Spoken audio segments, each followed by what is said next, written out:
ദൈവരാജ്യവയലിൽ ഇതാ അനേകം വൈദികർ തളരാതെ മുന്നേറുന്നു. വെല്ലുവിളികളെ അവർ ക്രിസ്തുവിന്റെ കുരിശിനോട് ചേർത്ത് സമർപ്പിച്ച് സധൈര്യം മുന്നേറുന്നു.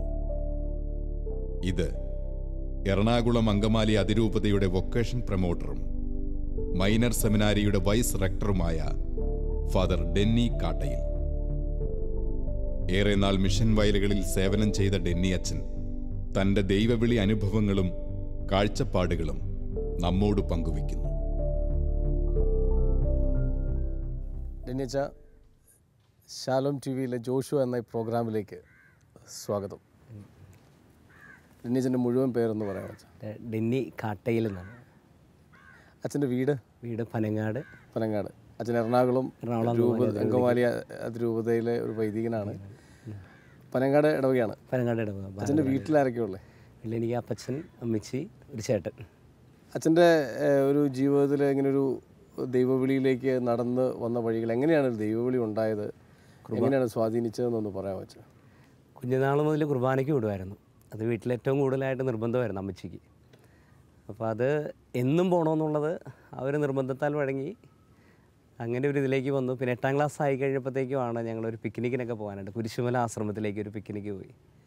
ആ സമയത്താണ് എനിക്ക് ആ ആശ്രമത്തിൽ ബെനഡിക്റ്റൻ ആശ്രമമാണ്. അവിടെ ചെന്ന് കഴിഞ്ഞപ്പോഴാണ് എനിക്ക് കൂടുതലായിട്ടൊരു പ്രചോദനമായത്. അച്ഛനാകണമെന്നൊരു ആഗ്രഹം തോന്നി, പക്ഷേ ആരോടൊന്നും പറഞ്ഞൊന്നുമില്ല. പിന്നീട് അങ്ങനെ പോയി. അത് കഴിഞ്ഞപ്പോൾ 10ാം ക്ലാസ് കഴിഞ്ഞപ്പോൾ ചേട്ടൻ അച്ഛനാകാൻ പോയി. പുള്ളി വിൻസെൻഷൻ സഭയിൽ പോയി. പിന്നെ ഞാൻ ഇതിനെക്കുറിച്ച് ചിന്തിച്ചിട്ടില്ല. അങ്ങനെ മുന്നോട്ട് പോയി. ഡിഗ്രി കഴിഞ്ഞപ്പോഴാണ് ഒരു എൻ്റെ വികാരിയച്ഛനായിരുന്ന ജോസഫ് മാക്കോതക്കാട്ടിൽ അദ്ദേഹത്തിനോട് ചോദിക്കാറ്. ഞാൻ അച്ഛനെ ഒത്തിരിയേറെ സഹായിക്കുമെന്ന് പറഞ്ഞാൽ രാവിലത്തെ ഭക്ഷണമൊക്കെ അവിടെ കുക്കൊന്നും ഉണ്ടായിരുന്നില്ല. കുർബാന കൂടിയ ശേഷം അച്ഛന് കാപ്പിയൊക്കെ മേടിച്ചു കൊടുത്തതിന് ശേഷമാണ് കോളേജിലേക്ക് പോന്നുകൊണ്ടിരുന്നത്. അപ്പോൾ അച്ഛനൊരു ദിവസം ഇങ്ങനെ സഹായിച്ചുകൊണ്ടിരുന്നപ്പോൾ ചോദിച്ചു, തനിക്ക് എന്തുകൊണ്ട് അച്ഛനായി കൂടി? ഡിഗ്രിക്കായിരുന്നു. അത് ചോദിച്ചു കഴിഞ്ഞപ്പോഴത്തേക്ക് ഞാനിങ്ങനെ ചിന്തിച്ചത്, ഒരാൾ പോയിട്ടുണ്ടല്ലോ, അത് മതിയല്ലോ, ഞങ്ങൾ രണ്ടുപേരേ ഉള്ളൂ, വേറെ ആരുമില്ല, പെങ്ങന്മാരാരുമില്ല. അത് കഴിഞ്ഞപ്പോൾ അച്ഛൻ്റെ ഈ ചോദ്യം എന്നെ ഒത്തിരിയേറെ സ്ട്രൈക്ക് ചെയ്തായിരുന്നു. ഞാൻ വലിയ കാര്യമാക്കിയില്ല, പക്ഷേ വീണ്ടും പ്രാർത്ഥിക്കാനായിട്ട് തുടങ്ങി. അപ്പോഴാണ് കോളേജിലെ ജീസസ് യൂത്ത് പ്രവർത്തനങ്ങളൊക്കെ ആയിട്ട് സജീവമായിട്ട് പോയിക്കൊണ്ടിരുന്നതാണ്. സെക്കൻഡ് ഇയർ തൊട്ട് വളരെ ശക്തമായിട്ട് പ്രവർത്തനം തുടങ്ങിയതാണ്. ആ സമയത്താണ് ഈ ചോദ്യം എൻ്റെ ഉള്ളിൽ കിടന്നിങ്ങനെ കുറേ പ്രശ്നങ്ങൾ ഉണ്ടാക്കാൻ തുടങ്ങി. അപ്പം ഞാനെപ്പോഴും ഇതിനെ എതിർത്തുകൊണ്ടിരുന്നതാണ്. ഒരാൾ പോയിട്ടുണ്ടല്ലോ, അത് മതിയല്ലോ, ഒരു വീട്ടിൽ നിന്ന് ഒരാൾ, ഒരു ദൈവവിളിയൊക്കെ ധാരാളം, നമുക്ക് വീട് നോക്കാം എന്നുള്ള രീതിയിലൊക്കെ ഇരുന്ന് കഴിഞ്ഞപ്പോഴേക്കാണ് പക്ഷേ വീണ്ടും ഇതിങ്ങനെ പ്രചോദിപ്പിച്ചുകൊണ്ടിരിക്കുന്നത്. അങ്ങനെ പതുക്കെ വീട്ടിൽ നിന്ന് പറഞ്ഞു നോക്കി, പൊട്ടിത്തെറികളുണ്ടായി, പ്രശ്നങ്ങളായി. രണ്ടുപേരും പോയി കഴിഞ്ഞാൽ ശരിയാവില്ല, അപ്പനമ്മേനെ നോക്കാൻ ആരാണെന്നുള്ള രീതിയിൽ ഒത്തിരിയേറെ പ്രശ്നങ്ങൾ അവിടെ നിന്ന് വന്നു. പിന്നെ എനിക്കൊരു സിസ്റ്റർ, അപ്പച്ചൻ്റെ പെങ്ങളൊരു ആൻറ്റി, സിസ്റ്റർ ആൻജോ, പുള്ളിക്കാരത്തെയാണ് കുറേ സഹായിച്ചത്. എല്ലാവർക്കും ഓരോ എഴുത്തൊക്കെ വിട്ടു. അവൻ്റെ ആഗ്രഹമാണ് ഇങ്ങനെ പോട്ടെ. പിന്നീട് അപ്പച്ചൻ പറഞ്ഞൊരു കാര്യമാണ്, നിങ്ങളുടെ ആഗ്രഹത്തിന് ഞങ്ങൾ തടസ്സം നിൽക്കില്ല, ഞങ്ങളെ ഓർത്ത് നിങ്ങൾ പേടിക്കണ്ട, പക്ഷേ പോയി കഴിഞ്ഞാൽ അത് പൂർത്തിയാക്കിയിട്ട് വരിക. അതിനുള്ളൊരു വെറുതെ എടുത്തിയാടി പോകരുത്. പഠിക്കാൻ ഒത്തിരിയുണ്ട്. അപ്പച്ചൻ്റെ ആ കൊച്ചറിവിൽ നിന്ന് അപ്പച്ചൻ പറഞ്ഞതാണ്, പഠിക്കാൻ ഒത്തിരിയേറെ ഉണ്ട്. 10 വർഷം നീണ്ടുന്ന പഠനം. എനിക്കും പഠനം വലിയ കാര്യമായിട്ട് അത്ര വലിയ മികവായിരുന്നില്ല, എങ്കിലും അതൊക്കെ അറിയാവുന്നത് കൊണ്ടാണ് ഇങ്ങനെ പറഞ്ഞത്. അപ്പോൾ ഞാൻ വിചാരിച്ചു കുഴപ്പമില്ല. അപ്പോൾ ബാക്കി ഞാൻ ചോദിക്കാനായിട്ട് തുടങ്ങി. എനിക്ക് ആഗ്രഹം ഉണ്ടായിരുന്നത് നമ്മുടെ ഡോൺ ബോസ്കോ സഭയിലേക്കായിരുന്നു. അന്ന് യൂത്തായിരുന്നപ്പോൾ ജീസ് യൂത്തിൻ്റെ ഒപ്പം പ്രവർത്തിച്ചു. അത് കഴിഞ്ഞപ്പോൾ യൂത്തിൻ്റെ കൂടെ ആയിരിക്കണം എന്നുള്ളൊരു ആഗ്രഹം തോന്നി. ഡോൺ ബോസ്കോയിലേക്കുള്ള ആപ്ലിക്കേഷനൊക്കെ വിട്ടു. അതിന് ശേഷം അവിടെ നിന്ന് മറുപടിയൊക്കെ വന്നു. വികാരിയച്ഛൻ ലെറ്റർ മേടിക്കാൻ ചെന്ന് പറഞ്ഞു. വികാരിയച്ഛൻ ലെറ്റർ മേടിക്കാനായിട്ട് ഞാനവിടെ ചെന്നപ്പോഴാണ് അച്ഛൻ പറഞ്ഞത്, താൻ അങ്ങോട്ടൊന്നും പോകണ്ട, അതിരൂപതയ്ക്ക് വേണ്ടി പോവുക, രണ്ടുപേരും കൂടി മിഷന് പോകേണ്ട, ഒരാളേക്കെങ്കിലും അതിരൂപതയിൽ നിൽക്കുക. അങ്ങനെയാണ് എറണാകുളം അങ്കമാലി അതിരൂപതയിലേക്ക് അച്ഛൻ തന്നെയാണ് പറഞ്ഞു വിട്ടത്. അച്ഛൻ്റെ പേര് ജോസഫ് മാക്കോതക്കാട്. വികാരിയച്ഛനായിരുന്നു. എഞ്ചിനീയർ അച്ഛനാണ് അച്ഛൻ. അപ്പച്ചൻ്റെ അമ്മച്ചിയുടെ പേര് തോമസ് എൽസി. അപ്പോൾ രണ്ടുപേരും അച്ഛന്മാരാണ്? രണ്ടുപേരും അച്ഛന്മാരാണ്. ഒരാൾ വിൻസെൻഷൻ സഭയിലും ഒരാൾ എറണാകുളം അങ്കമാലി അതിരൂപതയിലും. വളരെ സന്തോഷകരവും അതിനേക്കാളും നമുക്കൊരു വലിയ ആവേശം തരുന്നൊരു കാര്യമാണല്ലോ. കാരണം ഒരു വീട്ടിലെ രണ്ട് മക്കളേ ഉള്ളൂ, രണ്ടുപേരും വൈദികനായി എന്ന് കേൾക്കുന്നത് ഏറെ സന്തോഷം വെച്ചാൽ. എങ്കിലും ഈ ഒരു രണ്ടുപേരും ദൈവവിളിക്കായി തീർച്ചയായിട്ടും രണ്ടാമത്തെ ആൾ പോകാമെന്ന് പറഞ്ഞപ്പോൾ വീട്ടിലൊരു ടെൻഷനൊക്കെ ഉണ്ടായി, സ്വാഭാവികമാണ്. എങ്കിലും ഈ രണ്ടുപേർക്കും ദൈവവിളി ഉണ്ടാകുന്നതിൽ ഏറ്റവും നിർണായക പങ്ക് വഹിച്ചത് മാതാപിതാക്കളാവാൻ സാധ്യതയുണ്ടല്ലോ. അതിനെക്കുറിച്ച് അച്ഛനൊന്ന് കൂടുതലായിട്ട് അമ്മച്ചിക്ക് ഒരു നിർബന്ധം ഉണ്ടായിരുന്നു. രാവിലെ കിടന്നുറങ്ങാനായിട്ട് സമ്മതിക്കില്ല, ഒരു രക്ഷയില്ല. അത് 5ാം ക്ലാസ് കഴിഞ്ഞപ്പോൾ തന്നെ ആദ്യ ഖുർആൻ ചെയ്യുന്നത് കഴിഞ്ഞു. പിന്നെ എല്ലാ ദിവസവും പോയിരിക്കണമെന്ന് ഭയങ്കര നിർബന്ധം. പള്ളിയിൽ പോകണം എന്നുള്ളത്. പള്ളിയിൽ പോകണം നിർബന്ധം. പള്ളിയിൽ പോയില്ലെങ്കിൽ അന്നത്തെ ദിവസം വീട്ടിൽ നമുക്ക് ഇരിക്കാൻ പറ്റില്ല. ആ രീതിയിൽ എന്ത് പ്രശ്നം ഉണ്ടായെങ്കിലും അപ്പം പറയും നീ പള്ളിയിൽ പോകാത്തതാണിത്. അങ്ങനെ കുറേ ഇങ്ങനെ പറഞ്ഞുകൊണ്ടിരിക്കും. അമ്മച്ചിയാണെങ്കിൽ നിർത്തില്ല. അപ്പോൾ ഇതിനേക്കാൾ നല്ലത് നമ്മൾ പള്ളിയിൽ പോകുന്നതാണ്. പള്ളിയിൽ പോയി കഴിഞ്ഞാൽ പിന്നെ ഓൾട്ടർ ബോയ്സ് ഇതായി, ആൾട്ടർ സംഘത്തിൽ അംഗമായി. പിന്നെ എല്ലാ ദിവസവും നമ്മളാണ്, കപ്പ്യാരുണ്ടായിരുന്നില്ല അവിടെ. അപ്പം ഞങ്ങളുടെ സമയത്ത് ഞങ്ങളുടെ ഓൾട്ടർ ബോയ്സാണ് എല്ലാ കാര്യങ്ങളും പള്ളിയിൽ ചെയ്തുകൊണ്ടിരുന്നത്. ഞങ്ങൾ 10ാം ക്ലാസ്സൊക്കെ ഏകദേശം ആയി കഴിയുമ്പോഴാണ് പള്ളിയുടെ കപ്പ്യാരൊക്കെ. അതുവരെ ഞങ്ങൾ തന്നെ ഇങ്ങനെ മാനേജ് ചെയ്തുകൊണ്ടിരിക്കുകയായിരുന്നു. അപ്പോൾ അതുകൊണ്ട് എല്ലാ ദിവസവും പോകണം, ധൂക്കുറ്റി എടുക്കണം, കുർബാനയ്ക്ക് വിടണം എന്നുള്ള ഒരു വലിയൊരു ആഗ്രഹം. പിന്നെ ഇത് വാശിയായി, നമുക്ക് തന്നെ ഒരു വാശിയായി. ഡിഗ്രി വരെ കണ്ടിന്യൂസ് ആയിട്ട് ഞാൻ പോയിട്ടുണ്ട്. പള്ളി മുടങ്ങാതെ പോയിട്ടുണ്ട്. അമ്മയാണ് ഒരു വലിയൊരു വലിയൊരു പ്രചോദനമാണ്.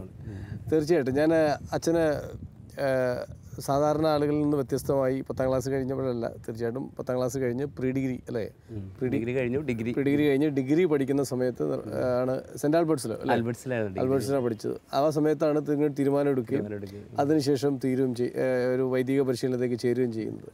വൈദിക പരിശീലന കാലഘട്ടം അച്ഛനെ എങ്ങനെ സഹായിച്ചു എന്ന് പറയാൻ പറ്റും? ഒരു സീനിയറായിട്ട് ചെന്നപ്പോഴത്തേക്ക് അവിടെ 10ാം ക്ലാസ്സിലെ കുട്ടികളാണ്, ഞാൻ മാത്രമേ ഉള്ളൂ അവിടെ ആ ഒരു വർഷം ഡിഗ്രി ഉള്ളത്. ബാക്കി എൻ്റെ മുൻ വർഷത്തിൽ ഒരാളുണ്ടായിരുന്നു, അദ്ദേഹം പോയി, ഫിലോസഫിക്ക് പോയി. ആ ഒരു വർഷം കൂടെ ഉണ്ടായിരുന്നവരെ ഒത്തിരിയേറെ സഹായിക്കായിരുന്നു. അവർ വളരെ റെസ്പെക്റ്റ് വരുമായിരുന്നു. പിന്നെ എനിക്ക് ഒരു വർഷമാണ് മൈനസ് മലയാളി നിൽക്കാൻ പറ്റില്ല. ആ ഡിഗ്രി കഴിഞ്ഞ് വന്നാൽ ഒരു വർഷം നിന്നു, അതിന് ശേഷം ഫിലോസഫിയിലേക്ക് പോയി. അങ്ങനെ കയറ്റി വിടുമായിരുന്നു. കാരണം നമുക്ക് +2 ഓൾറെഡി പ്രീ ഡിഗ്രി ഓൾറെഡി ചെയ്ത കാരണം പ്രചോദനമായിരുന്നു. ഒത്തിരിയേറെ കൂട്ടുകാർ ഒത്തിരിയേറെ സഹായിക്കുമായിരുന്നു. കുട്ടികളാണെങ്കിലും നമ്മളോടുള്ള ആ ഒരു പെരുമാറ്റവും ഇതൊക്കെ. സീനിയറായിട്ട് വന്നതിൻ്റെ ഒന്നുമില്ല, ബാക്കി എല്ലാവരും ഒരേപോലെ ആകുന്നു. പിന്നെ അച്ഛന്മാർ റക്ടശനായിരുന്ന ജോസ് എടശ്ശേരി അച്ഛൻ കുറേ സ്വാധീനിച്ചിട്ടുണ്ട്. അച്ഛനെയൊക്കെ ഞങ്ങളിങ്ങനെ നോക്കി കാണുകയായിരുന്നു. അച്ഛനൊക്കെ നടന്നു പോകുമ്പോഴത്തേക്കും പുറകിൽ നിന്നാണെങ്കിൽ ഞങ്ങളിങ്ങനെ നോക്കി ഒരു അച്ഛൻ. അപ്പോൾ നമ്മുടെ ഉള്ളിലൊരു സ്വപ്നമാണ് ഇതേപോലെ ഒരു അച്ഛനാകണം എന്നുള്ളൊരു വലിയൊരു സ്വപ്നം നമ്മുടെ ഉള്ളിലുണ്ടായിരുന്നു. പിന്നെ ബാക്കിയുള്ള എനിക്ക് തോന്നുന്നു എൻ്റെ ഉള്ളിൽ തന്നെ കിടന്ന കുറേ സംഘർഷങ്ങൾ, പ്രത്യേകിച്ച് അച്ഛനാകണം ഇതിനൊക്കെയുള്ള അത് ശക്തിപ്പെട്ടത് എനിക്ക് മൈനസ് മിനാരി വന്നപ്പോഴാണ്. എന്തെങ്കിലും തമ്പുരാന് വേണ്ടി കൊടുക്കണം. ഞാൻ എൻ്റെ ഏകദേശം 19 വർഷം വരെ ഞാൻ എനിക്ക് വേണ്ടി ജീവിച്ചു. എനിക്കത് കഴിഞ്ഞപ്പോൾ തോന്നലാണ് തമ്പുരാന് വേണ്ടി എന്തെങ്കിലും ചെയ്യണം, ഈശോയ്ക്ക് വേണ്ടി ഇനിയുള്ള ഒരു വർഷം കൊടുക്കണമെന്നുള്ള ഒരു വലിയൊരു ആഗ്രഹം. അതാണ് എന്നെ ഇങ്ങനെ പതുക്കെ ഇതിലേക്ക് നയിച്ചത്. ഇത്രയും വർഷം ഞാൻ എനിക്ക് വേണ്ടി ജീവിച്ചു, പക്ഷേ എന്തെങ്കിലും എൻ്റെ തമ്പുരാന് വേണ്ടി കൊടുക്കണമെന്നുള്ളൊരു വലിയൊരു ആഗ്രഹം എൻ്റെ ഉള്ളിൽ വന്നു. അതാണ് എന്നെ വീണ്ടും ഇങ്ങനെ പിടിച്ച് നിലനിർത്തിക്കൊണ്ട് വന്നത്. അതിന് എനിക്ക് ഏറെ സന്തോഷമുണ്ട്. ഇപ്പോൾ ഈ ചേട്ടൻ്റെ ദൈവവിളി അല്ലെങ്കിൽ ചേട്ടൻ്റെ സെമിനാരിൽ പോയതൊക്കെ വ്യക്തിപരമായിട്ട് സ്വാധീനിച്ചിട്ടുണ്ടോ? ചേട്ടൻ ജീവിതത്തെ സ്വാധീനിച്ചിട്ടുണ്ട്? നന്നായിട്ട് സ്വാധീനിച്ചിട്ടുണ്ട്. എൻ്റെ എല്ലാ കാര്യത്തിലും ഒരു മോഡലായിരുന്ന ചേട്ടൻ തന്നെയാണ്. ഞങ്ങൾ തമ്മിൽ 1 വയസ്സിന് ഡിഫറൻസ് ഉള്ളൂ. എല്ലാ കാര്യങ്ങളും കാരണം ഞങ്ങളുടെ ഇടിപിടിച്ച് വളർന്നതാണ്. എങ്കിലും 10ാം ക്ലാസ് കഴിഞ്ഞ് പുള്ളി പ്രീ ഡിഗ്രിക്ക് 1 വർഷം പോയിട്ടാണ് പിന്നെ വിൻസെൻറ്റിൽ ചേരുന്നത്. അദ്ദേഹത്തിൻ്റെ പ്രവർത്തനങ്ങൾ തിരിച്ച് വെക്കേഷന് വന്നു കഴിയുമ്പോഴുള്ള പ്രവർത്തനം, നമ്മളോടുള്ള സംസാരവും മറ്റു കാര്യങ്ങളും അങ്ങനെയൊക്കെ വന്നു കഴിഞ്ഞപ്പോഴത്തേക്കുമാണ് എനിക്ക് വീണ്ടും ഒരു ആഗ്രഹം തോന്നി. പിന്നെ എന്നെ സ്വാധീനിച്ച GC യൂത്താണ്. അവിടെ കോളേജിലുണ്ടായിരുന്ന GC യൂത്തിൻ്റെ പ്രവർത്തനങ്ങൾ ഏറെ. അപ്പോൾ തന്നെ വീട്ടുകാർക്കൊരു ഹിൻ്റൊക്കെ ഉണ്ടായിരുന്നു. കാരണം 2:45 കോളേജ് കഴിയുന്നു, നമ്മൾ വീട്ടിലെത്തില്ല. 5 മണി 6 മണി നമ്മൾ വീട്ടിലെത്തുള്ളൂ. അന്ന് എന്തെങ്കിലും പ്രോഗ്രാം ഉണ്ടാവും. ഞങ്ങളവിടെ ഉച്ചയ്ക്ക് ബുധനാഴ്ച ദിവസമാണെങ്കിൽ ഗ്രൂപ്പുണ്ട്. ഗ്രൂപ്പിൻ്റെ ആ ഒരു ദിവസം ഞങ്ങൾ ചെയ്തുകൊണ്ടിരുന്ന ഒരു കാര്യം എന്ന് പറഞ്ഞാൽ നമുക്ക് കിട്ടുന്ന ഭക്ഷണം വീട്ടിൽ നിന്ന് ഞങ്ങളന്ന് പൊതിച്ചോറായിട്ട് പോകും. അത് കൊണ്ടുപോയി നമ്മൾ ജനറൽ ഹോസ്പിറ്റലിലോ ഇതൊക്കെ അങ്ങനെ ഒരു ഭക്ഷണം കൊടുക്കുന്നൊരു ശൈലി ആ ഗ്രൂപ്പിൽ എല്ലാവർക്കും ഉണ്ട്. അപ്പോൾ ഞങ്ങൾ 2-3 പേരാണ് ബാഗ് കാലിയാക്കി എല്ലാവരുടെയും ഭക്ഷണം പോയി നമ്മൾ കളക്ട് ചെയ്യും. ജനറൽ ഹോസ്പിറ്റലിൽ പോവും. ബ്രോഡ്വേയിലുള്ള റോഡ് സൈഡിലേക്ക് കിടക്കുന്നവർ അവർക്ക് ഭക്ഷണം കൊടുക്കും. ഒരു പ്രാവശ്യം കൊടുത്തുകൊണ്ടിരിക്കുന്ന സമയത്ത് അപ്പച്ചൻ കണ്ടു. അപ്പച്ചൻ ജനറൽ ഹോസ്പിറ്റലിൽ വർക്ക് ചെയ്യണതാണ്. അപ്പച്ചൻ അറിയാൻ പാടില്ല ഇതിങ്ങനെ ഒരു ഞാൻ വീട്ടിൽ നിന്ന് കാര്യമായിട്ട് ഭക്ഷണമൊക്കെ പൊതിനെ റെഡിയാക്കി അവിടെ കൊണ്ടുപോയി കൊടുക്കുമ്പോഴാണ് അപ്പച്ചൻ അവിടെ ജോലി ചെയ്യായിരുന്നത്. അപ്പച്ചൻ കണ്ടു. അപ്പോൾ ഇതെന്താ പരിപാടി എന്ന് ചോദിക്കുന്നത്. ഞാൻ പറഞ്ഞു ഇത്തിരി പേടിയായിരുന്നു ആദ്യം പറയാനായിട്ട്, കാരണം ആരും അറിയാതെ ചെയ്തുകൊണ്ടിരുന്നതാണ്. അത് തിരിച്ചു വന്നപ്പോഴത്തേക്കും ചോദിച്ചു അപ്പച്ചൻ ഇങ്ങനെയുള്ള പരിപാടിയൊക്കെയാണോ ചെയ്യണേ, കൊടുക്കണ കുഴപ്പമില്ല, പക്ഷേ നീ എന്തെങ്കിലും ഭക്ഷണം കഴിച്ചിട്ട് കൊടുക്കുക എന്ന് പറഞ്ഞ് 2 പൊതി കൊണ്ടുപോയി കൂടെ. അപ്പോൾ ഞങ്ങൾ പറഞ്ഞു ഞങ്ങളുടെ ഉദ്ദേശം അതല്ല, നമ്മൾ കഴിക്കേണ്ടത് അന്നൊരു ദിവസം ഉപവാസം എടുത്തിട്ട് നമ്മൾ ആ ഭക്ഷണം കൊണ്ട് പുറത്ത് കൊടുക്കുന്നു എന്നുള്ള ആ ഒരു ഇതാണ്. കോളേജ് മുഴുവനാണ് ഞങ്ങളുടെ ഗ്രൂപ്പ് മുഴുവൻ ചെയ്തുകൊണ്ടിരുന്നൊരു കാര്യമാണ്. അതൊക്കെ ഏറെ ഉള്ളിൽ ഉണ്ടായിരുന്നു. അതൊക്കെ തന്നെയാണ് വീണ്ടും മുതിർന്നു വന്നപ്പോഴത്തേക്കും ഇങ്ങനെ ഒരു ഇതിലേക്കുള്ള തീരുമാനം. നമുക്ക് വേണ്ടി ജീവിക്കാതെ മറ്റുള്ളവർക്ക് എന്തെങ്കിലും ആകാം, അത് തമ്പുരാന് വേണ്ടി കൊടുക്കുമ്പോഴത്തേക്ക് എന്തെങ്കിലും അതിനകത്ത് പ്രാധാന്യം കൂടുതലുണ്ട്. എനിക്ക് വേണ്ടി ജീവിക്കുമ്പോൾ എനിക്ക് വേറെ ഒന്നുമില്ല, സന്തോഷിക്കാനൊന്നുമില്ല. പക്ഷേ മറ്റുള്ളവർക്കാകുമ്പോഴത്തേക്കും എൻ്റെ ഉള്ളിൽ തന്നെ ഒരു സന്തോഷം എനിക്ക് കണ്ടെത്താനായിട്ട് സാധിച്ചു. അതാണ് എന്നെ വീണ്ടും വൈദിക ജീവിതത്തിലേക്ക് നയിച്ചത്. ഈ പരിശീലന കാലഘട്ടത്തൊന്നും ഇത് വേണ്ട, തിരിച്ചു പോയേക്കാമെന്നൊന്നും തോന്നിയില്ല അച്ഛന്? എനിക്ക് അങ്ങനെ തോന്നിയില്ല. റീജൻസി സമയത്ത് എനിക്ക് ഇത്തിരി തെറ്റിദ്ധാരണകളുണ്ടായിരുന്നു, എനിക്കല്ല അധികാരികൾക്ക്. അപ്പോൾ ആ സമയത്ത് ഇത്തിരി പ്രശ്നങ്ങളുണ്ടായിരുന്നു. പിതാവ് വിളിച്ചു, വീണ്ടും റീതിങ്ക് ചെയ്യാമെന്ന് ചോദിച്ചു, അല്ലെങ്കിൽ ഏതെങ്കിലും കോൺഗ്രേഷനിലേക്ക് പോകണമെന്ന് വെച്ചപ്പോൾ എനിക്കൊന്നും മനസ്സിലായില്ല സംഗതി. ഞാൻ പറഞ്ഞ കുഴപ്പമില്ല, എവിടെയായിരുന്നു എനിക്കൊരു അച്ഛനാകണമെന്നൊരു ആഗ്രഹമായിരുന്നു, എന്താണ് സംഭവം എന്ന് അറിയാൻ പാടില്ലായിരുന്നു. അപ്പോൾ റിപ്പോർട്ട് വന്നപ്പോൾ എന്തോ അതിനകത്തൊരു കൺഫ്യൂഷൻ അതിനകത്തുണ്ടായിരുന്നു. പക്ഷേ അത് വീണ്ടും ക്ലിയർ ചെയ്തു. അത് മേജർ സെമിനാറിലേക്ക് വിളിച്ചു കഴിഞ്ഞപ്പോഴത്തേക്ക് അത് ക്ലിയർ ചെയ്ത്, അങ്ങനെ ഒരു കൺഫ്യൂഷൻ അതിൻ്റെ ഇടയിൽ വന്നായിരുന്നു റീജൻസി സമയത്ത്. എന്നാലും ദൈവത്തിൻ്റെ പ്ലാൻ അതായതുകൊണ്ട്, പരിപാലന അതായതുകൊണ്ട് നമ്മൾ മുന്നോട്ട് തന്നെ പോയി. എന്നാണ് അച്ഛൻ വൈദികനായി പട്ടം സ്വീകരിച്ചത്? 2007. 2007. അപ്പോൾ ഏകദേശം 11 വർഷം മുമ്പ്. ദിവസം ജനുവരി 5. ജനുവരി 5. അപ്പോൾ ജസ്റ്റ് എൻ്റെ വാർഷികം ഇങ്ങനെ നിൽക്കണേ ഉള്ളൂ. ഞാൻ ചോദിക്കണത് വീണ്ടും അച്ഛൻ ആ ഒരു വൈദികനായ ദിവസം, കാരണം ഒന്ന് അച്ഛൻ്റെ ഒരു വൈദിക വിളി ഒരു പ്രത്യേകതയുണ്ട്. നമ്മൾ മുമ്പ് പറഞ്ഞതുപോലെ വീട്ടിലെ 2 ആമക്കളും രണ്ടാമത്തെ ആളും വൈദികനാവാൻ പോകുന്നു. ഡിഗ്രി പഠനത്തിന് ശേഷം പോകേണ്ടി വരുന്നു. അപ്പോൾ അങ്ങനത്തെ ഇതിന് ശേഷം ഒരു വൈദികനായത് ഏറെ ആഗ്രഹത്തോടെയും പ്രാർത്ഥനയോടെയാണെന്ന് ഉറപ്പാണ്. പക്ഷേ ആ വൈദികനായ ദിവസത്തെ ആ ഒരു ഓർമ്മകളൊന്ന് പറയാമോ അച്ഛൻ? ഏറ്റവും ഉള്ളിൽ തോന്നിയ കാര്യങ്ങളോ? സംഘർഷം ഉണ്ടായിരുന്നു ഉള്ളിൽ. കാരണം ഇതിലേക്ക് നടന്നെടുക്കുമ്പോഴുള്ള വായനകളും പുസ്തകം ഇതൊക്കെ നമുക്ക് വരുന്നത് ഇതൊരു മൺപാത്രത്തിൽ നിന്ന് പൗലോസ് ശ്ലീഹ പറയുന്നുണ്ട്. അപ്പോൾ അത് എനിക്കിത് സാധിക്കുമോ, ഏറ്റവും അടുത്തേക്ക് വരുമ്പോഴത്തേക്കും പൂർത്തിയാക്കാനായിട്ട് സാധിക്കുമോ, എങ്ങനെയായിരിക്കും എൻ്റെ കഴിവുകൾ, എനിക്കറിയാം പരിമിതമായിട്ടുള്ള കഴിവുകളുള്ള ആളാണ്. അപ്പോൾ ഇതെങ്ങനെ ഇത് പൂർത്തിയാക്കാനായിട്ട് സാധിക്കും, അതെന്നെ ഉള്ളിലിങ്ങനെ കുറേ പിടിച്ചിട്ടുണ്ട്. പിന്നെ ഏറ്റവും അവസാനം അത് ശക്തിപ്പെടുത്തിയതാണ്, എന്നെ ശക്തനാക്കുന്നതിലൂടെ എനിക്കെല്ലാം ചെയ്യാൻ സാധിക്കും. ആ ഒരു വചനം എന്നെ ഏറെ സ്വാധീനിച്ചു. എൻ്റെ കഴിവല്ല, തമ്പുരാൻ്റെ കഴിവാണ്. അപ്പോൾ ഇത്രയും നാളും 7-8 വർഷം കൊണ്ട് ഞാൻ അച്ഛനായി പഠിച്ചു വന്നു. ആ സമയത്തൊക്കെ എന്തെങ്കിലുമൊക്കെ പ്രശ്നം ഉണ്ടെങ്കിൽ പിടിച്ചു വിടായിരുന്നു, പുറത്തേക്ക് പോകാമായിരുന്നു. പക്ഷേ എങ്കിലും എന്നെ അതിൽ പിടിച്ചു നിർത്തി. അത് തമ്പുരാൻ്റെ ഒരു കരുണയാണ്. പിന്തുടർന്നുണ്ടായിരുന്നു. എവിടെയും കൂടെ നടക്കുന്ന ഒരു തമ്പുരാൻ്റെ അനുഭവം എനിക്ക് ശരിക്കും അനുഭവിക്കാനായിട്ട് സാധിച്ചായിരുന്നു. അതിൻ്റെ ഇടയിൽ പല ആക്സിഡൻറ്റുകൾ, മരണത്തെ മുഖാമുഖം കണ്ട ബൈക്ക് ഓടിക്കുന്ന സമയത്ത്, അപ്പോഴാണ് എനിക്കൊരു ധൈര്യം കിട്ടിയത്. അങ്ങനെയാണ് തമ്പുരാന് എന്നെക്കുറിച്ചൊരു പദ്ധതിയുണ്ട്, അത് വേറെ ഒന്നിലേക്കും വിടില്ല. കാരണം നിർത്തിയിട്ടിരിക്കുന്ന വണ്ടിയുടെ ഒന്ന് ഓവർടേക്ക് ചെയ്യാൻ നോക്കിയാണ് ബൈക്കിൽ, അവിടെ നിന്നൊരു ലോറി വരുന്നത് കണ്ടു. ഞാനത് ലോറി വന്നേ കണ്ടുള്ളൂ, പിന്നെ ഒന്നും അറിയാനില്ല, എവിടെ പോയിന്ന് പോലും അറിയാൻ പാടില്ല. ആ രീതിയിൽ എനിക്ക് എന്നെ സ്ട്രൈക്ക് ചെയ്തൊരു കാര്യമാണ്. അത് റീജൻസി സമയത്തായിരുന്നു. അപ്പോഴാണ് എനിക്ക് തോന്നുന്നത് തമ്പുരാൻ എന്നെ കൊണ്ട് എന്തെങ്കിലും ഒരു പദ്ധതി ഉണ്ട്, എന്നെക്കൊണ്ടുള്ള വലിയൊരു പദ്ധതി, അത് പൂർത്തിയാകണം. അപ്പോൾ എനിക്ക് അതൊക്കെ എന്നെ ശക്തിപ്പെടുത്തിയിട്ടുണ്ട് ഒത്തിരിയേറെ. പിന്നെ എവിടെ ചെന്നാലും ഒക്കെ ഒരു ഉള്ളംകൈയിൽ പരിപാലിക്കുന്ന ഒരു ദൈവം പരിപാലിക്കുന്ന ഒരു അനുഭവം ഉണ്ടായിരുന്നു. ഒരു വൈദികനായിരിക്കുന്നതിൽ ഏറ്റവും സന്തോഷം സന്തോഷം നൽകുന്ന കാര്യം എന്താണ്? കുമ്പസാരിപ്പിക്കുക, കുർബാന. കുമ്പസാരവും കുർബാനയാണ് ഏറ്റവും കൂടുതലായിട്ട് അതിൽ ശക്തിപ്പെടുത്തുന്നത്. തീർച്ചയായിട്ടും 2 വളരെ പ്രധാനപ്പെട്ട കുദാശകളും, പക്ഷേ എല്ലാവർക്കും ഏറ്റവും ആവശ്യമുള്ള 2 കുദാശകളുമാണ്. ഏറെ സന്തോഷം. അച്ഛൻ അത്തരം തരത്തിലൊരു അനുഭവം എന്തെങ്കിലും പറയാനുണ്ടോ? ഞാൻ ചിറ്റൂർ കുമ്പസാരിപ്പിക്കാൻ പോയായിരുന്നു, ധ്യാനകേന്ദ്രത്തിൽ. അതെന്നെ കാരണം അവിടുത്തെ കുമ്പസാരം, നമ്മുടെ ചിറ്റൂർ ധ്യാനകേന്ദ്രത്തിൽ പറയുന്ന കേരളത്തിൻ്റെ കുമ്പസാര കൂടുന്നൊക്കെ സൺഡേ സപ്ലിമെൻറ്റിൽ പോലും അത് എഴുതി വന്നൊരു ഇതുണ്ട്. അപ്പോൾ അവിടുത്തെ കുമ്പസാരം എല്ലാം കൃത്യമായിട്ടാണ്. പാപങ്ങളെക്കുറിച്ചുള്ള വലിയൊരു പശ്ചാത്താപവും നമുക്കറിയാം. നമ്മുടെ അടുത്ത് വന്ന് കരയാനാണ് ആൾക്കാർ. നമ്മളെ ഏറെ സ്വാധീനിക്കുന്ന ഒന്നാണത്. കാരണം ഈ മനുഷ്യന് വന്ന്, പ്രത്യേകിച്ച് ഇപ്പോഴത്തെ എബൈഡൊക്കെ നമ്മൾ പോകുമ്പോഴത്തേക്കും, എബൈഡിൻ്റെയൊക്കെ പിള്ളേർ വരുന്നത് യൂത്തിന് വേണ്ടിയുള്ള ധ്യാനമാണത്. മുടിയും ഇതൊക്കെ ഉള്ള ഭയങ്കര സൈസുള്ള പിള്ളേരാണ് വരുന്നത്. നമ്മൾ ഈ കൊച്ചു മനുഷ്യനോട് പോയിരിക്കുന്ന സമയത്ത് നമ്മുടെ അടുത്ത് തന്നെ വലിയ പിള്ളേരാണ്. അവരെ വന്നിട്ട് കരയണം. കരച്ചിലെന്ന് പറഞ്ഞാൽ നിർത്താൻ പറ്റാത്ത കരച്ചിൽ എന്നെ ഏറെ സ്വാധീനം. കാരണം ദൈവത്തിൻ്റെ അനുഭവം ഈ മകനിലുണ്ടായിട്ടാണ് അവൻ അത്രത്തോളം അവൻ്റെ പാപാവസ്ഥയൊക്കെ വിട്ടുമാറിയിട്ട് കരയുന്നത്.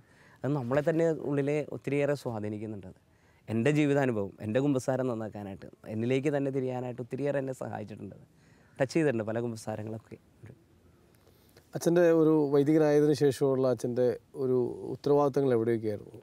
ഒന്ന് ലിസ്റ്റ് ചെയ്ത് പറയാമോ? ലിസ്റ്റ് ചെയ്ത് പറയാം. ഞാൻ ആദ്യം ആയത്തുപടി എന്ന് പറഞ്ഞ സ്ഥലത്ത് കുറച്ച് നാളുണ്ടായിരുന്നു അസിസ്റ്റൻറ്റ് വികാരിയായിട്ട്. പിന്നെ ചുണങ്ങംവേലി, എടപ്പള്ളി, എല്ലാ അസിസ്റ്റൻറ്റ്, പിന്നെ കൊറ്റമം. അതിനുശേഷം ഡൽഹി മിഷനിലേക്ക് വിട്ടു. എറണാകുളം രൂപതയുടെ മിഷനായിരുന്നു ഡൽഹി, ഫരീദാബാദ് രൂപത ഇപ്പോഴത്തെ. അവിടെ വിട്ടു. അവിടെയും ഓഖല എന്ന് പറയുന്ന സ്ഥലത്തുണ്ടായിരുന്നു അവിടെ 1 വർഷം. അതിനുശേഷം പിന്നെ വികാരിമാർ ഗുഡ്ഗാവ് എന്ന് പറഞ്ഞ സ്ഥലത്തുണ്ടായിരുന്നു. പിന്നെ ആയാനഗർ അവിടെ വികാരിയായിട്ട്. അവിടെ ആയിരിക്കുമ്പോൾ യൂത്തിൻ്റെ ചാർജ് ഉണ്ടായിരുന്നു. ഡൽഹി സീറോ മലബാർ യൂത്ത് മൂവ്മെൻറ്റിൻ്റെ ഡയറക്ടറായിരുന്നു അവിടെ. അതിനുശേഷം 2013 ഞാൻ തിരിച്ച് കേരളത്തിലേക്ക് പോന്നു. ഇവിടെ വന്ന് സാഞ്ചോപുരം നായരമ്പലം പള്ളിയിൽ വികാരിയായി. അതിനുശേഷം സെമിനാരിലേക്ക് വൊക്കേഷൻ പ്രൊമോട്ടറായിട്ട് സെമിനാരിലേക്ക് വിളിപ്പിച്ചു. ഇപ്പോൾ വൈസ് ഡയറക്ടറായിട്ട് സേവനം ചെയ്യും. സെമിനാറിൽ വൈസ് ഡയറക്ടറും വൊക്കേഷൻ പ്രൊമോട്ടറും കൂടിയാണ്, രണ്ടും കൂടിയുള്ള ഉത്തരവാദിത്തമാണ്. അച്ഛൻ്റെ എൻ്റെ ഒരു അച്ഛൻ്റെ ഒരു ജീവിതത്തിൽ ഇങ്ങനെ ഒരു ദൈവം പ്രത്യേകമായി വിളിച്ച് വൈദികനായി ഒരു വൈദിക പട്ടം തന്ന് ഈ അസിസ്റ്റൻറ്റ് വികാരിയായിട്ടും ഒക്കെ പല ഇടവകളിൽ പ്രവർത്തിക്കാൻ അച്ഛൻ അവസരം ലഭിച്ചല്ലോ. ഒരു വൈദികൻ എന്ന നിലയിൽ ഇടവക ജനങ്ങളോടൊപ്പമുള്ള ജീവിതത്തെക്കുറിച്ചുള്ള അച്ഛൻ്റെ ചില ചിന്തകളും തോന്നലുകളൊന്നും പറയാമോ? ഇടവയ്ക്ക് വേണ്ടി നമ്മൾ നിൽക്കുന്നതെന്ന് അവർക്കൊരു തോന്നലുണ്ടെങ്കിൽ നമ്മളോടൊപ്പം നിൽക്കും. എനിക്ക് കിട്ടിയ 2 പേര് പറയുന്നില്ല, 2 ഇടവകയും ഇത്തിരി പ്രശ്നം പിടിച്ച ഇടവകയായിരുന്നു. ഗ്രൂപ്പുകളുണ്ടായിരുന്നു ഒത്തിരിയേറെ. പക്ഷേ അവിടെ ചെന്ന് ആ ഇടവയ്ക്കുണ്ട് ഒരു 3 മാസം നമ്മൾ ആ ഇടവകയിൽ പ്രവർത്തിച്ചു. ഞാൻ പ്രത്യേക ലക്ഷ്യങ്ങളൊന്നും ഇല്ലാതെ പോയത്. അപ്പോൾ എനിക്കൊരു ഫീലിംഗാണ്, അവർക്ക് വേണ്ടി നമ്മൾ നിൽക്കുന്നു എന്നുള്ള തോന്നലുണ്ടെങ്കിൽ നമ്മളോടൊപ്പം നിൽക്കും. ഈ 3 വർഷം അല്ലെങ്കിൽ 2 വർഷം ഡൽഹിയിലുണ്ടായിരുന്നു, വികാരിയായിട്ടുണ്ടായിരുന്നപ്പോഴും നമുക്ക് വേണ്ടി അവർ നിൽക്കും, നമ്മളവർക്ക് വേണ്ടി നിൽക്കുന്നു. അതുകൊണ്ട് പ്രശ്നങ്ങളില്ല, എനിക്ക് പ്രശ്നങ്ങളൊന്നും അനുഭവമില്ല. ഏറ്റവും വലിയ പ്രശ്നങ്ങളുണ്ടായിരുന്ന പള്ളിയൊക്കെ ഉണ്ടായിരുന്നു. പക്ഷേ അവിടെ ദൈവം കൂട്ടി പിടിച്ച് നമ്മളെ നിർത്തിയാണ്. അത് ഏറ്റവും വലിയ എന്നെ ശക്തിപ്പെടുത്തിയ ഒന്നാണ് ദിവ്യകാരുണ്യത്തിന് മുമ്പിൽ ഇരിക്കുക എന്നുള്ളത്. ഇടവയിൽ പോകുമ്പോൾ ആദ്യം ചെയ്യുന്നതാണ്, തമ്പുരാൻ്റെ മുമ്പിൽ കൈവിരിച്ച് അവിടെ ഇരുന്ന് പ്രാർത്ഥിക്കും. ആ ഇടവയ്ക്ക് വേണ്ടി പ്രാർത്ഥിക്കുന്നു. അതിനുശേഷം ആണ് നമ്മൾ പ്രവർത്തനം തുടങ്ങുന്നത്. അത് ഏറെ സ്വാധീനിച്ചിട്ടുണ്ട് നമ്മൾ. ഞാൻ ചോദിക്കാൻ പറ്റുമ്പോൾ ചോദ്യം അതായിരുന്നു. കാരണം ഇത്തരം അസിസ്റ്റൻ്റ് വികാരിയായിട്ടോ അല്ലെങ്കിൽ വികാരിയായിട്ടോ ഒക്കെ ഉള്ള ഇത്രയും ഒരു ദീർഘനാളത്തെ ശുശ്രൂഷ, പ്രത്യേകിച്ച് നമുക്ക് പരിചയമില്ലാത്തൊരു മിഷൻ പ്രദേശത്ത് പോയി ശുശ്രൂഷ ചെയ്യേണ്ടി വരിക, ഇവിടെയൊക്കെ അല്ലെങ്കിൽ പ്രശ്നങ്ങളുള്ള ഇടവകളിലൊക്കെ ഉത്തരവാദിത്തം എടുക്കേണ്ടി വന്നപ്പോഴൊക്കെ അച്ഛൻ്റെ ഒരു ബലം എന്തായിരുന്നു എന്ന് ചോദിക്കാൻ വരികയായിരുന്നു. അച്ഛനൊന്ന് വിശുദ്ധനെ പറഞ്ഞു, അച്ഛന് വീണ്ടും ഒന്ന് വിശദീകരിച്ച് അച്ഛന് പറയാം. മറ്റെന്തെങ്കിലും അങ്ങനെ ഒരു നമ്മുടെ ഒരു ശക്തി സ്രോതസ്, അച്ഛൻ്റെ ഒരു ശക്തി സ്രോതസ് എന്ന് പറയാവുന്ന മറ്റെന്തെങ്കിലും കാര്യങ്ങൾ? ദിവ്യകാരുണ്യം തന്നെയാണ്, വേറെ ഒന്നുമില്ല. നമുക്ക് അതിൻ്റെ മുമ്പിൽ കൈവിരിച്ച് നിന്ന് പ്രാർത്ഥിക്കുമ്പോൾ ചിലപ്പോൾ ഒറ്റയ്ക്കായിരിക്കും, ആരും ഉണ്ടാവില്ല.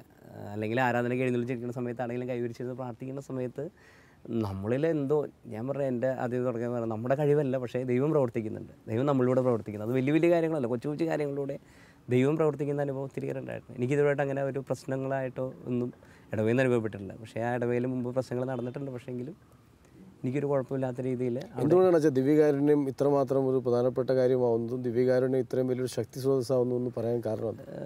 വായിച്ചിരിക്കുന്ന ഒരറിവ്, മദർ തെരേസയുടെ ജീവചരിത്രം വായിക്കുമ്പോൾ ഒരറിവ് എന്ന് പറയുന്നത് 1 മണിക്കൂറെങ്കിലും തമ്പുരാൻ്റെ മുമ്പിൽ ഇരുന്നിട്ട് ആ പ്രവർത്തനങ്ങൾക്ക് പോകുക. അതെന്നെ ഏറെ സ്വാധീനിച്ചിട്ടുണ്ട്. 1 മണിക്കൂർ ഞാൻ ഇരുന്നില്ലെങ്കിലും കുറച്ച് നേരമെങ്കിലും തമ്പുരാൻ്റെ മുമ്പിൽ ഇരുന്ന് പ്രാർത്ഥിക്കുന്നു. ചിലപ്പോൾ രാത്രിയായിരിക്കാം, ചില ഇടങ്ങളിൽ നമ്മൾ രാത്രിയാകുമ്പോൾ ആരും ഉണ്ടാകില്ല. ഒരു 9:30 ആകുമ്പോഴത്തേക്കും അത് ചില ധ്യാനങ്ങൾ കൂടി കഴിയുമ്പോഴത്തേക്കും അവരെനിക്ക് തന്നൊരു അനുഭവമാണ്. ഒറ്റയ്ക്ക് പോയി ദിവ്യകാരുണ്യം എഴുന്നള്ളിച്ച് വെച്ച് പ്രാർത്ഥിക്കുക, വേറെ ആരുമില്ല, പള്ളിയൊക്കെ അടച്ച് പോയി. നമുക്കൊരു സന്തോഷം തരുന്ന ഒരു അനുഭവമാണ്. കാരണം ഞാൻ പ്രവർത്തിക്കുന്നത് എനിക്ക് വേണ്ടിയല്ല, എൻ്റെ തമ്പുരാനോടൊപ്പമാണ്. അതെന്നെ ഏറെ ശക്തിപ്പെടുത്തിയിട്ടുണ്ട്. ലിനീച്ചൻ കാഴ്ചയിൽ വളരെ ശാന്ത പ്രകൃതക്കാരനാണ്. അത് എപ്പോഴും അങ്ങനത്തെ ഒരു ശാന്ത പ്രകൃതമാണോ?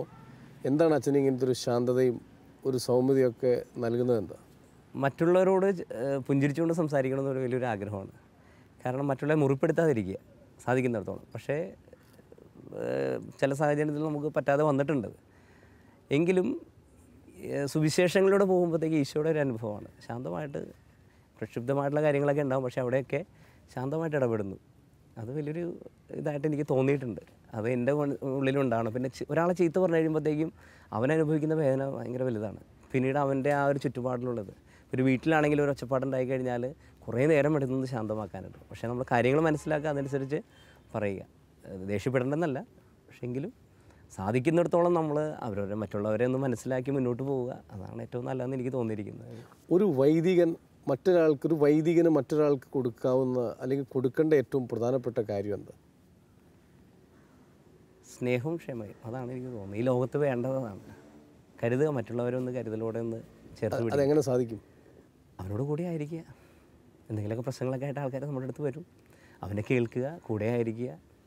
അവനെ തിരിച്ചറിയുമ്പോൾ നമുക്ക് അവനോടുള്ള ഒരു അനുഭവം, എന്തിനാണോ അവൻ വന്നതെന്നുള്ളത് അവൻ്റെ പ്രശ്നങ്ങൾ കേൾക്കുമ്പോഴത്തേക്കും നമുക്ക് സാധിക്കാറുണ്ട്. ഒന്ന് സ്നേഹിക്കുക മനുഷ്യരെ. കാരണം ഈ ലോകത്തിപ്പോൾ കിട്ടാത്ത ഇതാണ്. ഒന്ന് സ്നേഹിച്ചു കഴിഞ്ഞാൽ തീരുന്ന പ്രശ്നങ്ങളേ ഉള്ളൂ ഈ കാലഘട്ടത്തിൽ. അച്ഛൻ തന്നെ അച്ഛൻ്റെ വാക്കുകൾക്കിടയിൽ പറഞ്ഞതുപോലെ സ്നേഹിക്കാനുള്ള ഏറ്റവും വലിയ വഴിയും കേൾക്കുക എന്ന് തന്നെയായിരിക്കും. സന്തോഷം ലിനീച്ച. കാരണം ഇത് വളരെ പ്രധാനപ്പെട്ട കാര്യമാണ്. മറ്റുള്ളവരെ ഒന്ന് സ്നേഹിക്കുക, അവരെ ഒന്ന് മനസ്സിലാക്കുക, അവരെ ഒന്ന് കേൾക്കുക എന്ന് പറയുന്നത് വളരെ വളരെ വളരെ പ്രധാനപ്പെട്ട കാര്യമാണ്.